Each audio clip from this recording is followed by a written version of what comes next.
I'm your host, Uchidoai.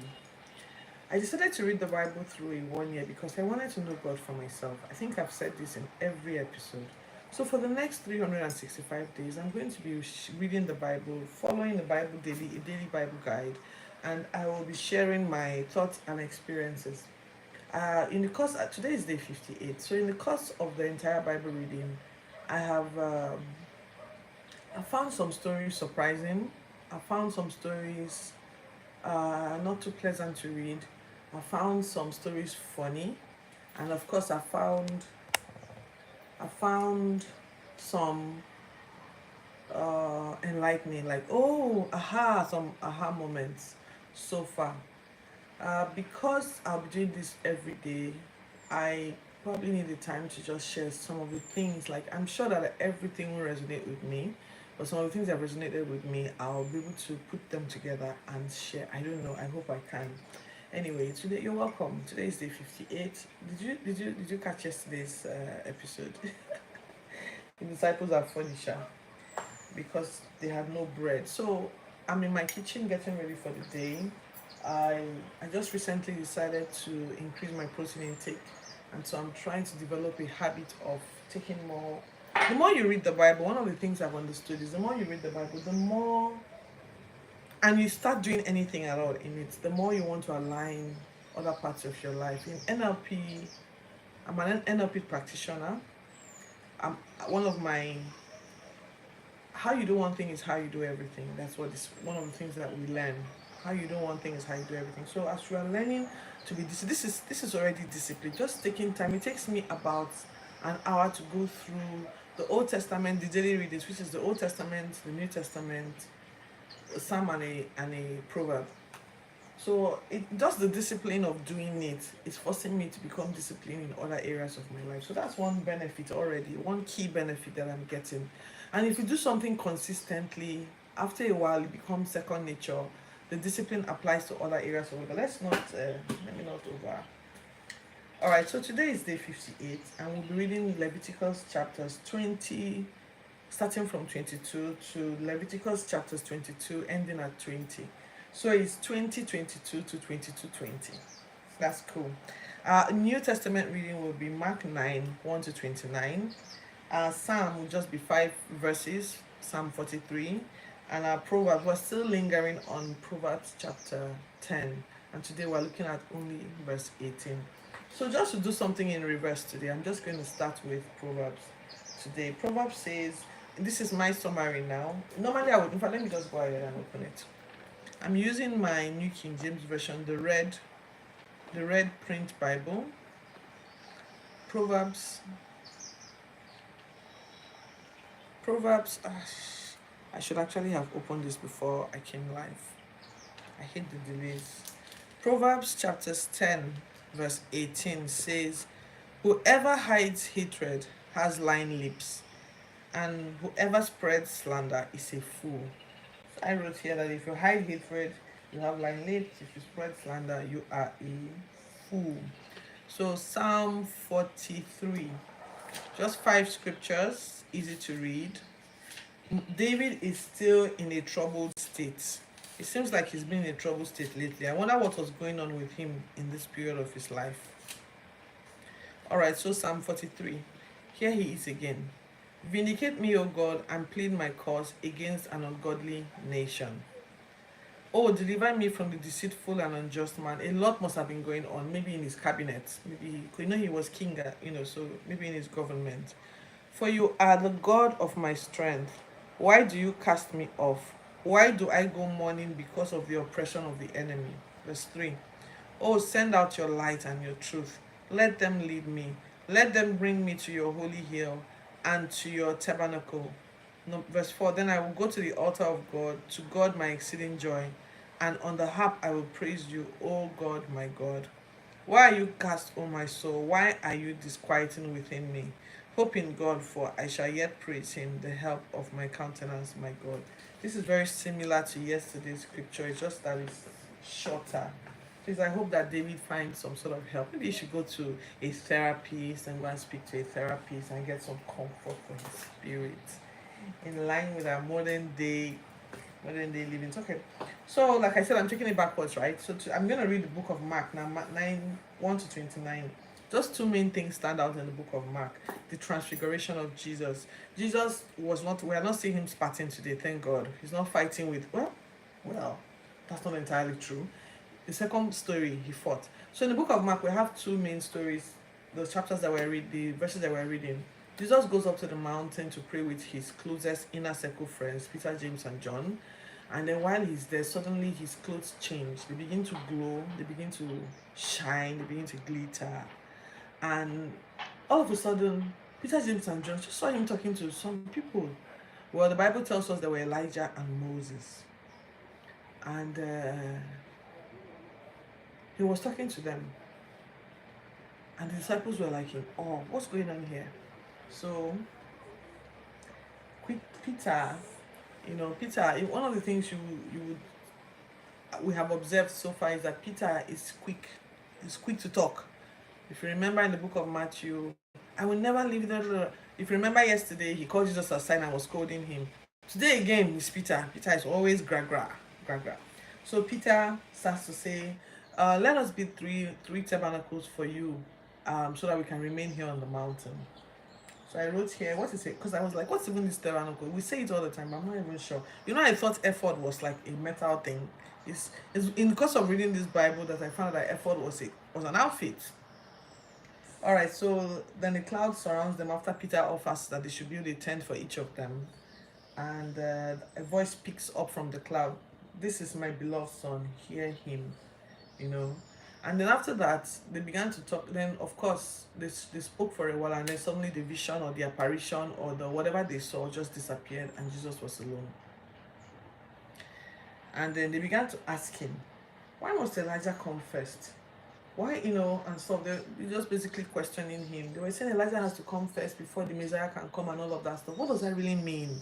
So Jesus is saying, the Messiah, Jesus is saying here, Elijah will come and restore all things. It is written that the Son of Man must come and suffer. But Elijah has also come.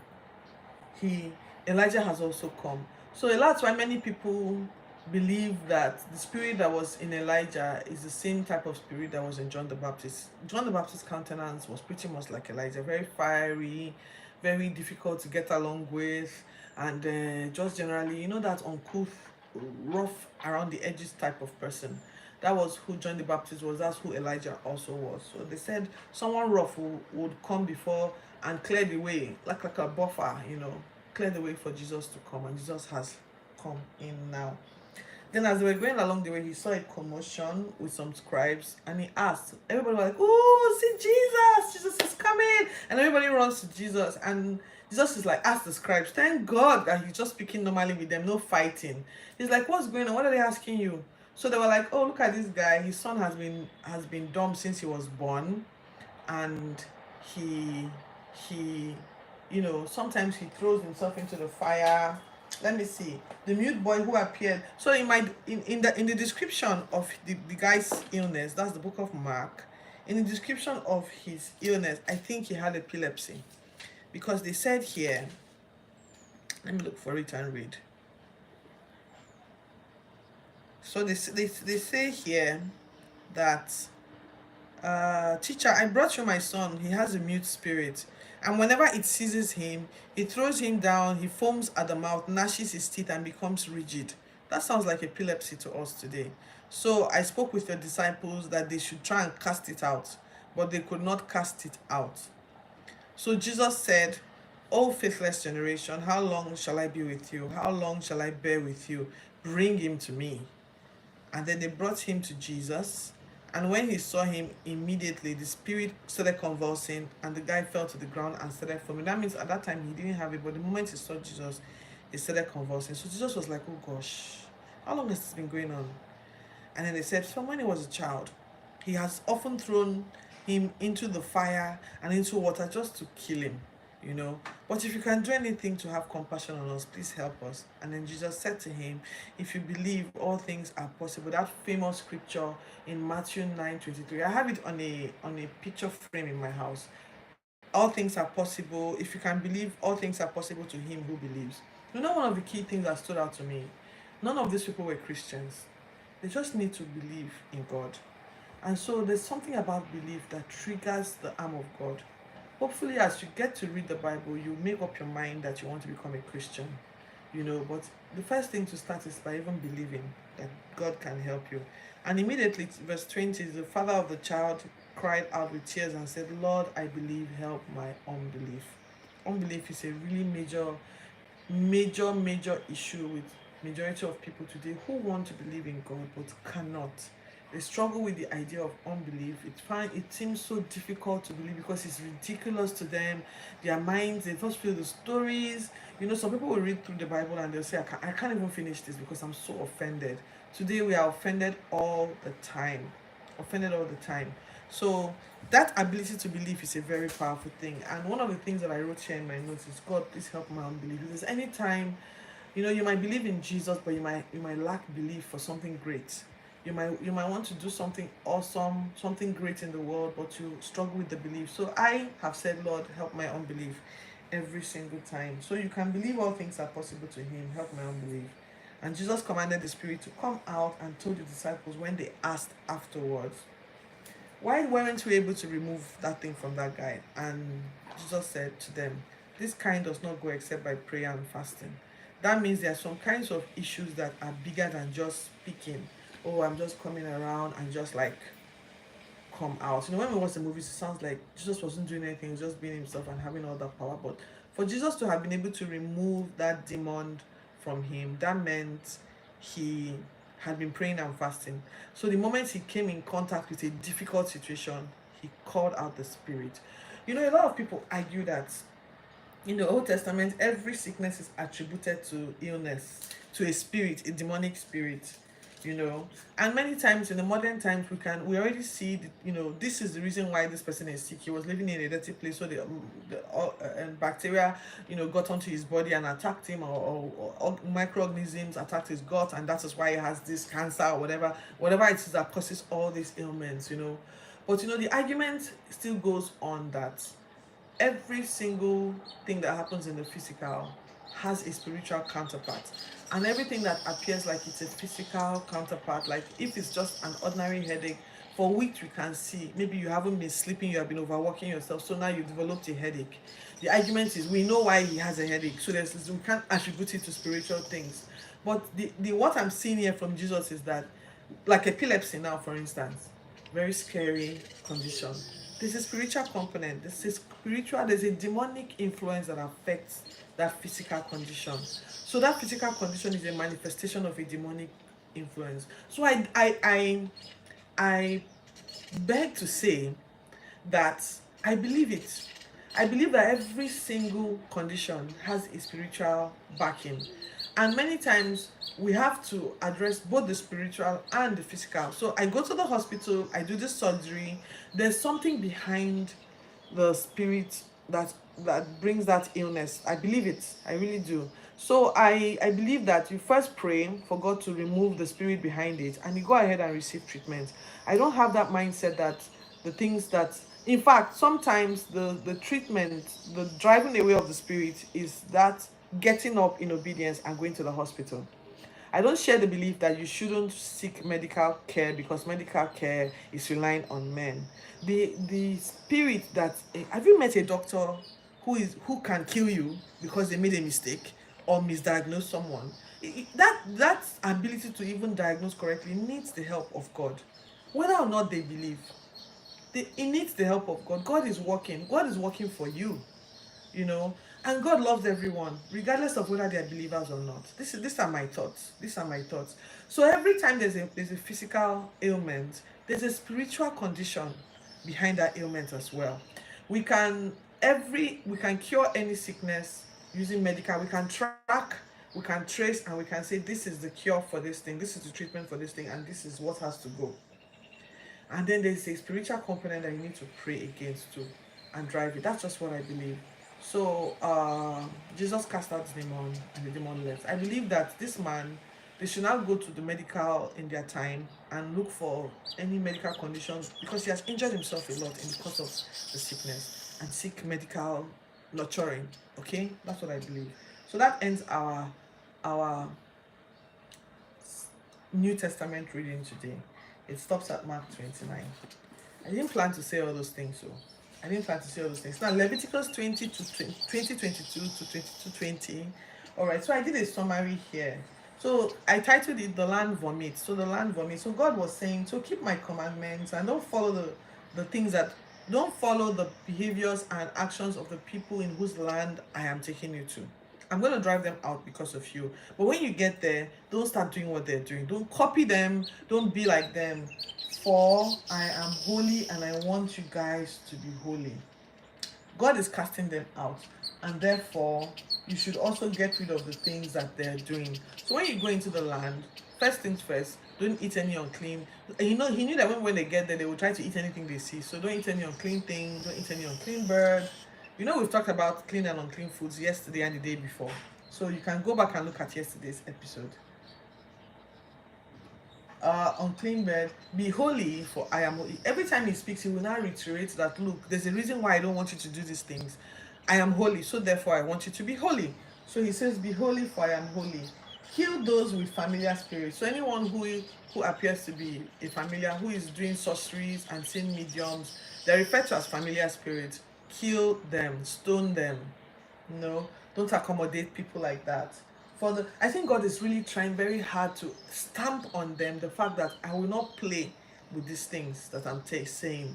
I don't know if he just means I want to kill people for killing's sake. I think he's trying to make them really understand how important it is not to do those things. So he talks about, I'm sending you to a land flowing with milk and honey. With milk and honey. So I need you to be separate clean and unclean things from around you. Now he gives conduct for the priest. Aaron, his sons. You know, Aaron lost 2 sons like last week, right? So he has 2 more sons, and then he has the whole body of Levi supporting him now in the priesthood. But the main priests are Aaron, his sons, and I guess whoever else they appointed among their family. It's usually a family thing. So for the priests and their conduct, God left all of these rules. Number 1, they shouldn't defile themselves being a chief man. I didn't have the time to Google what chief man in Bible days could have meant. But chief man sounds like maybe mingling yourself up with the local politics of your day or the local cultural practices of your day. As a priest, do not defile yourself being a chief man. And then I think a chief man also refers to the rituals when someone dies. Because I'm inferring this, but I don't know. It sounds like it because he goes on to say, I don't want you to defile yourself except it's because of a family member. A family member, immediate family member, mother, father, son, daughter, brother, sister. And I'm like, oh, I'm even sad to see that God has even accommodated. That's why I still feel like, I've said this before, I still feel like it, that these laws are secondary laws that are subject to context and culture and place. So he says, except for immediate family and virgin sister. A virgin sister is basically someone who is not married, who is in the care of the family. That's what we mean by virgin sister. So that's when he's allowed to defile himself, because touching a dead body for a priest is bodily defilement. Don't shave your sideburns. I said it yesterday. So God wants them to. Maybe that's why Abraham had all that stuff. Don't shave your sideburns and don't shave your hair, any part of your hair. Don't bald it. So I think I heard one of the pastors saying once that she didn't believe that men should, like men shave all their hair, some men go bald. That they shouldn't bald any part of their hair. Maybe shave any part of their hair. But like I said, it's still, I feel it's like in context. These instructions are for the priests now.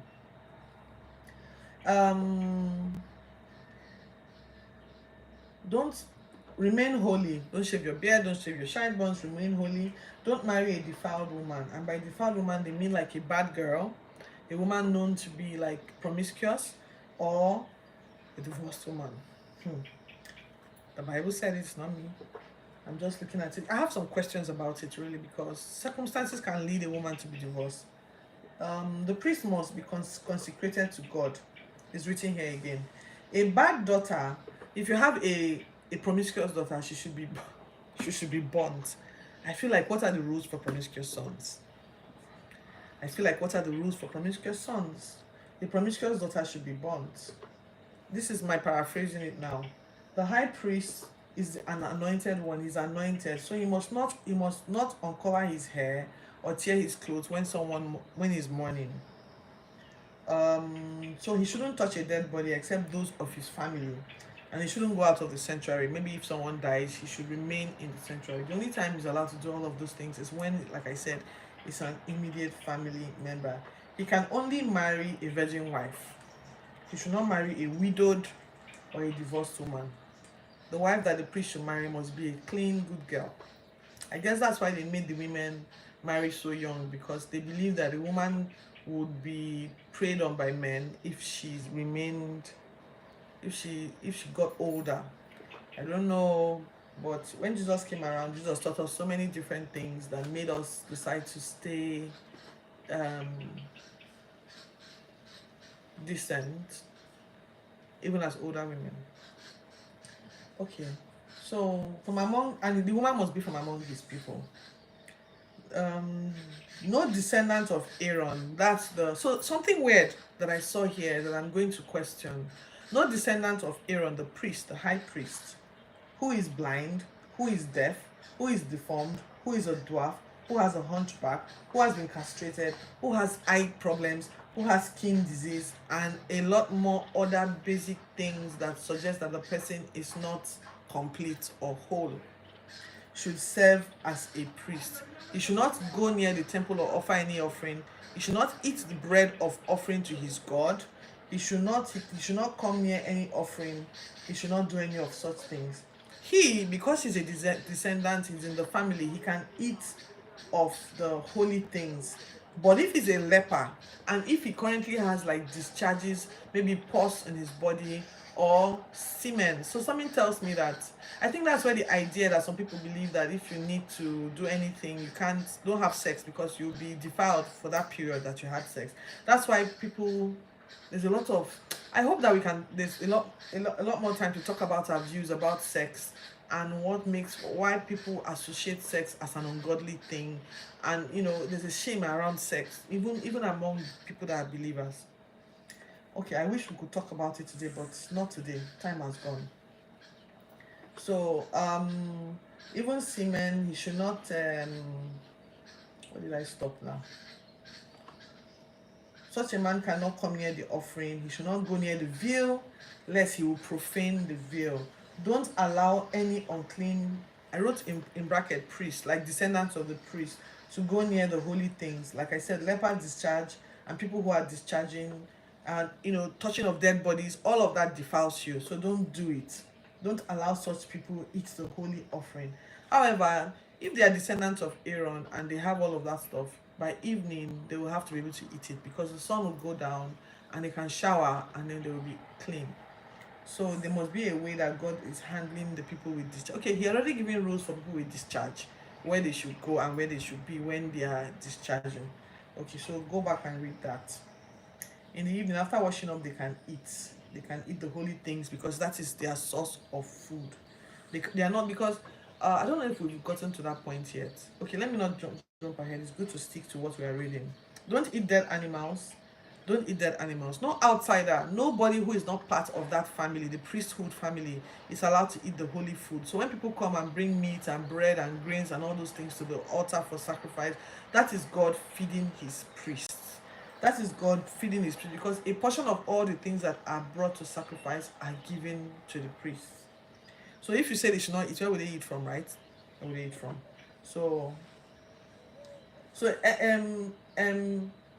however, if someone is not like a descendant of the priest but was born in the household, maybe to a slave, and is a slave of the priest, because I don't know what else you call someone that they say if you bought the person with money, right? It's written here that if you bought the person with money, the person can eat. And if the person was born to somebody in his household, the person can eat. So that to me describes a slave, someone that you have paid for with your money. They can eat. But yes, also, if you have a sister who is widowed or what do I write here? Or divorced, she can eat because she's your sister. she's your sister, maybe, and daughter, she can eat as well. But if your daughter is married to somebody who is maybe like your daughter is from so the family of Aaron, they are Levites, right? But your daughter marries into the Benjamites, for instance, she will not be allowed to eat again. She has gone to their side. But if she gets divorced, she can come back and continue eating. That's what, or she's widowed, she can come back and continue eating. Um, um, if an unqualified person, if any person who is not qualified to eat any of those things eats them, he must return back the thing that he ate and add 20% to it. So let's say you ate the ram that you're not supposed to eat, you go and buy the ram and bring it back, and then you add 20%, whatever extra, to it as offering, or you bear the consequences and pay all your offerings. Every offering that anybody who is bringing an offering, if you are bringing an offering of any kind, the priest, I guess even the community, they must bring an offering that has no defect. So that is no defect. Like, it shouldn't be injured. It shouldn't have this. The animal should not have one blind eye, one injury, one wound. The testicle should not be scraped. All of those things. I wrote here that, isn't this discriminatory against physically challenged people? In that time, you know, why were the physically challenged so treated like that? You know, it's something that in our generation we have. Well, Jesus had a lot to say when Jesus came on the scene. And so I look forward to seeing how we progress and address these issues. But at that time, I guess the rules for the priests were very plain and simple. You must be completely good looking, smart, of the family of Levi, to be able to serve actively in the temple and serve as a priest. That's our reading for today. I hope to see you tomorrow. Like, share, subscribe, put on the notification button, and you stay tuned for tomorrow's episode. I hope you enjoyed today. I'll see you tomorrow.